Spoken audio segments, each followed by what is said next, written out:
Hello viewer, কেমন আছেন সবাই? আশা করি সবাই ভালো আছেন। এখন আমি আপনাদের সাথে শেয়ার করব কিভাবে আপনি আপনার উইন্ডোজ 11 ডেস্কটপ বা ল্যাপটপের ডেভেলপার অপশন চালু করবেন। সো আপনাদেরকে সম্পূর্ণ ভিডিওটি দেখার জন্য আমন্ত্রণ জানাচ্ছি। চলুন তাহলে দেখে আসি কিভাবে আপনি আপনার উইন্ডোজ 11 এ ডেভেলপার মোড চালু করবেন। সেই কাজটি করার জন্য আপনি আপনার উইন্ডোজ 11 এ স্টার্ট মেনুতে গিয়ে রাইট ক্লিক করুন এন্ড দেন ক্লিক করুন সেটিংস। সেটিংসে ক্লিক করার পর বাম দিকে আমরা পেয়ে যাব প্রাইভেসি এন্ড সিকিউরিটি। তাতে ক্লিক করবেন, ক্লিক করার পর ডান দিকে আপনি পেয়ে যাবেন ফর ডেভেলপার্স। সো এটাতে আমরা ক্লিক করবো এন্ড দেন এখানে আমরা পেয়ে যাব developer mode.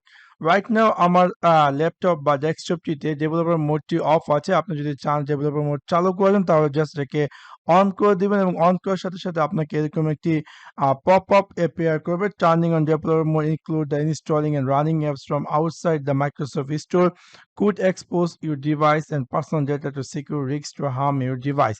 Turn on developer mode, yes or no. So আমি দিয়ে দিব yes এবং দেন দেখতে পাচ্ছেন যে ফাইনালি আমি আমার উইন্ডোজ 11 এ সাকসেসফুলি ডেভেলপার মোডটি ওপেন করেছি।